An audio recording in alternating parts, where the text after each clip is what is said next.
My name's Bill and I'm an alcoholic, and this share is called Arriving Back from Never.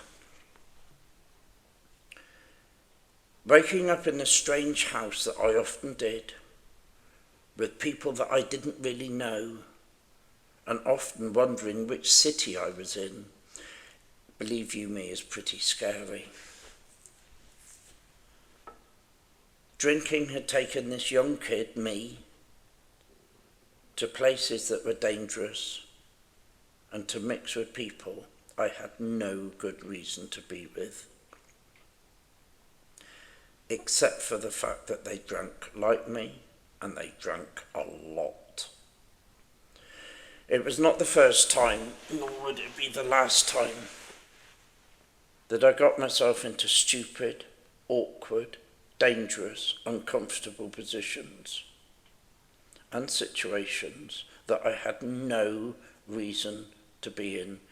And if it wasn't for the drink, I wouldn't have gone within a million miles of them. I was only 14 years old. I wasn't streetwise. I couldn't really look after myself. But where drink was concerned, any sense of normality went completely out of the window. Because every time I took a drink, I went from a normal, law-abiding, sensible, polite young boy to thinking I was a young adult, and I ended up drinking with people often twice my age.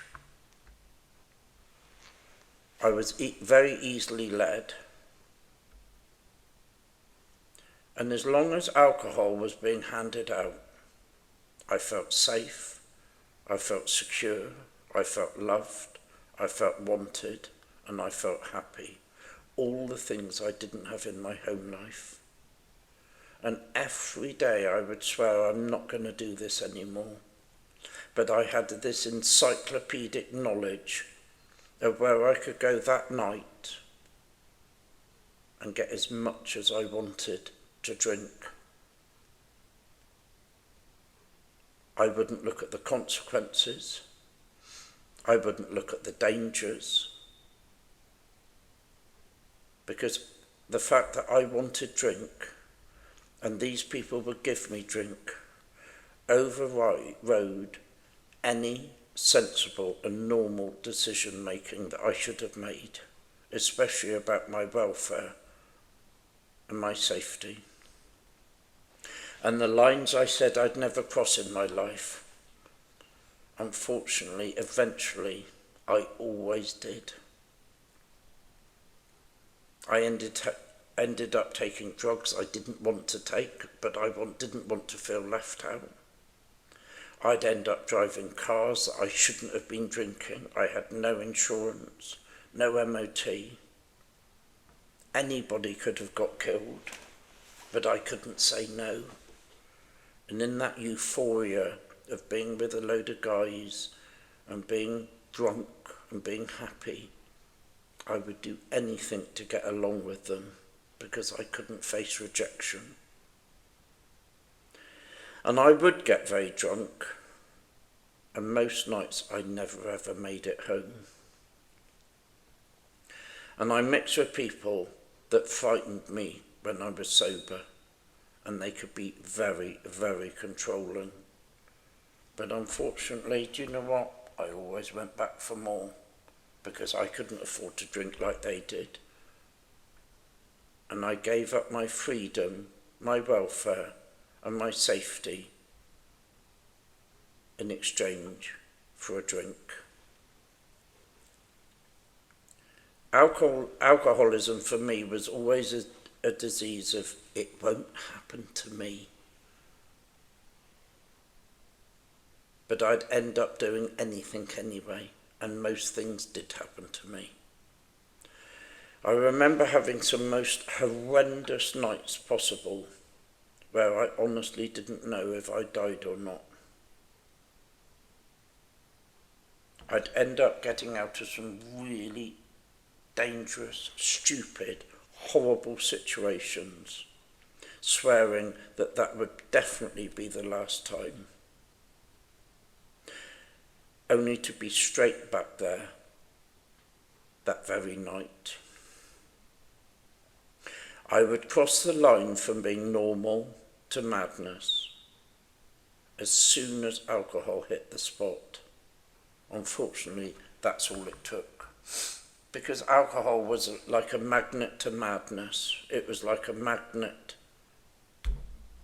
to anybody that showed me any kind of affection or love or kindness.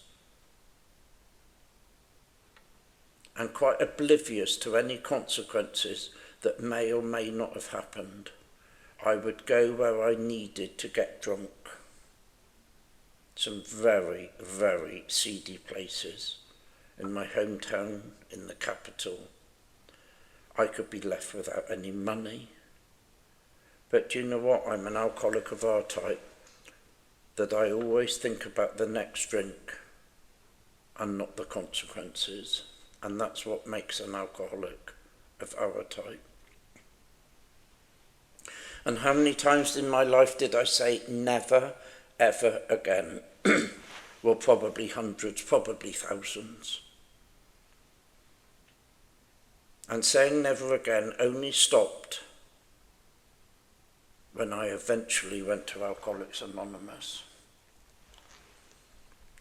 And making my way back from the nevers in my life is a journey.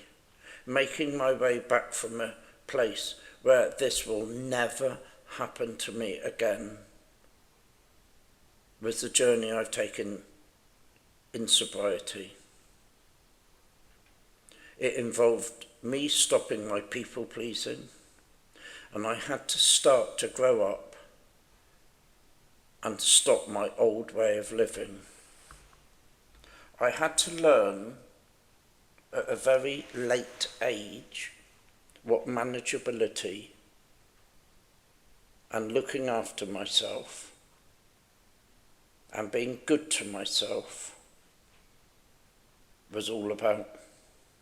I had to learn what my character defects were and how the insanity of being an alcoholic is about repeatedly doing stupid, dangerous, terrible things over and over and over again.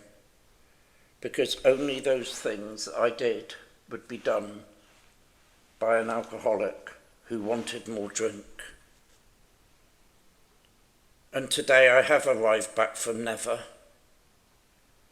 And I've arrived back from many nevers of my past that I promised I would never go back to, but I always did.